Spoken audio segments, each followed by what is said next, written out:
When Walt Disney set out to create Disneyland, he wanted to build a park that both children and adults could enjoy. More specifically, he wanted to build a park that would raise the bar in terms of quality and cleanliness when it came to amusements. He looked to state fairs and carnivals, not as models to be emulated, but as examples to be avoided. Walt succeeded, and Disneyland undoubtedly raised that bar. So it seemed a little odd when in 1996 the Walt Disney Company decided, hey, let's try our hand at this whole state fair thing. That's right, in 1996, 40 years after Walt Disney worked to ensure that his theme park wouldn't be associated with the likes of state fairs, Disney wanted to get involved in state fairs. Why? Balloons. Well, partially balloons.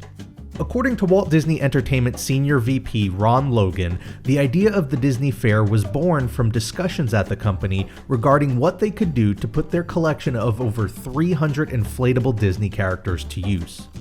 But it was more than just that. According to the Orlando Sentinel, over 158 million people were attending state fairs every year in the United States. That was a big market, and Disney was interested in getting a slice of that pie. This itself was typical of Disney in the 1990s. While the company had spent decades assuring their dominance over the theme park industry, CEO Michael Eisner was eager to take the beloved Disney brand and branch out into other vacation and leisure ventures. It's the decade we would see Disney get into nightclubs, timeshares, cruises, indoor entertainment, and even leisure-based adult education, which apparently was a thing, so why not state fairs as well? And with that, Disney's Fun Fair Extraordinaire was born. The premise of the fair was that rather than traveling the country as its own standalone show, it would travel to pre-established state fairs and set itself up as an additional amusement.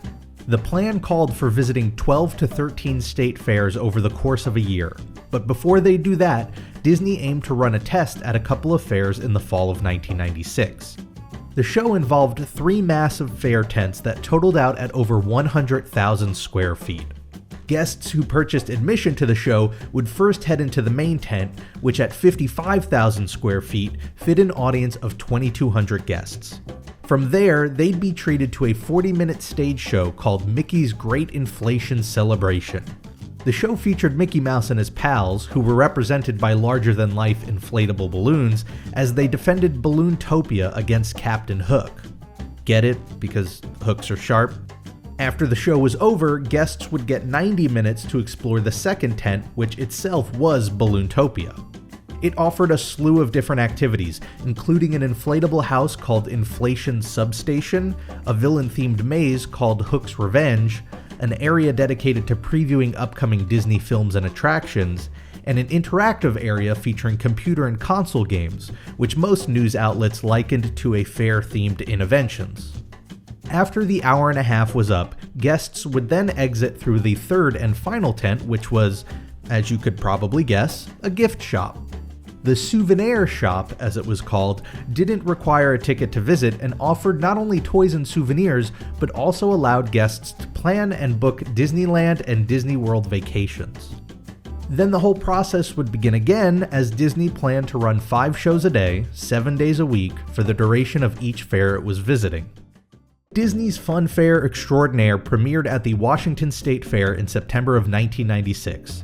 And just 1 month later, it made its way to the State Fair of Arizona. Then, it all stopped. Why? Well, the show ran into a few problems, and as it would turn out, it was also just a fundamentally flawed concept. It was a state fair show that was approached with a scope and level of quality that Disney was known for, and unfortunately that resulted in a pretty expensive endeavor. According to show director John Clark, the initial show cost Disney a total of $30 million, with no idea as to how much that price tag would go up when trying to do 13 shows in a year. It was a massive effort that required 100 trucks to transport everything, a permanent traveling staff of 150, and anywhere between 250 and 350 local technicians at every fair to build and break down the show. On top of that, Disney ran into some heat in Washington when it was discovered that the production company they hired, SCS Production Group Incorporated, were hiring non-union workers. That resulted in a protest by the International Alliance of Theatrical Stage Employees and would surely prove to be a recurring problem if they chose to keep opting for non-union locals on the road. Disney would either never have a chance of breaking even, or they'd have to jack up their prices to cover all these costs. What do you think they chose? Leave a comment down below and let me know which. No, come on, of course they jacked up the prices. This is Disney. By the time Disney's Fun Fair Extraordinaire made its way to Arizona, tickets for adults ranged between $16 and $21, while tickets for children ranged between $10 and $16. Those prices depended on which seat section you chose. The 3 tiers were called Value, Fun, and ready for this? Real Fun. Now, today those prices don't sound too crazy, but for comparison, a normal admission ticket to the State Fair of Arizona that year was $6.50 for adults and $3.50 for children. And that was for the whole fair the whole day. Disney was essentially asking for over 3 times as much money for what amounted to a 2-hour experience. It's also worth noting that this year's past State Fair in Arizona had an adult admission price of $10. So it is still less than half of what Disney was asking for over 20 years ago. So I guess this next part isn't much of a surprise, but attendance wasn't really what Disney was hoping it would be. And ultimately it was decided that the project wasn't worth continuing. At least not here. The fair would eventually be retooled into an event called Disney Fest, which would be brought over to Asia and premiered in Singapore in 1997. It too wouldn't last very long. Normally, I try to find a silver lining whenever a project fails. I look for an admirable motivation or a takeaway that would later benefit a project that did work. However, I don't think there is one here. Disney's Fun Fair Extraordinaire was a bad idea. State fairs themselves aren't bad, but they're such a fundamentally different experience that Disney would have had to compromise what they were known for to make it work. There was wisdom in Walt's decision all those years ago to distance his park from fairs. And while I can't fault Disney for giving it a shot later on, I don't think anyone is surprised that it didn't work.